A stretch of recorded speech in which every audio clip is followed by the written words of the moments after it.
কিরে পিউ যাস না ঘুরতে যাস না কি ছাড়াছাড়ি হয়ে গেছে? কেন তোর তো দুবার ডিভোর্স হয়েছে। ও আবার তুই যদি কোন ব্যাটা ছেলে ছোচুই দিকে ঢুকিস, আমরা কি কিছু বলতে গেছি?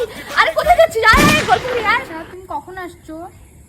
বাইরে কি গরম, আমি আর আসবো না। মানে তাহলে কি তুমি আসছো না? এই কইরে বেটা, এই আমার বান্ধবী এখানে 1 ঘন্টা থেকে রেডি হয়ে এখানে দাঁড়িয়ে আছে গরমের মধ্যে, আর তুই বাড়িতে বসে এসির হাওয়া খাচ্ছিস? তোর এসির লাইন কেটে না পদে গুজবো শালা। কি রে তোদের যে পোশাকে ছিঁড়ি, এরপরে তো দেখছি উদয় হয়ে যাবে রে। কাকিমা, তোমার মেয়ে যখন বিকিনি পরে বয়ফ্রেন্ডের সাথে ছবি ছাড়ে তখন কি দেখো না তুমি?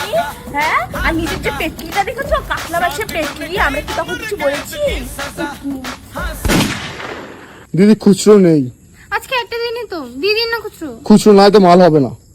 এই, মাল হবে না মানে? এতদিন ও খুচরো দিয়েছিল বলে তোর দোকান চলেছিল। এই, তুই দোকানদার, তোর খুচরো টাকা রাখার দায়িত্ব। পরের দিন থেকে যদি খুচরো না রেখি না, তাহলে জুতো দিয়ে নিয়ে।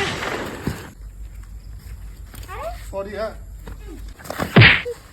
চোখে কি লিচু বিচি ঢুকে রেখেছিস? দেখেছো তো বেশ না?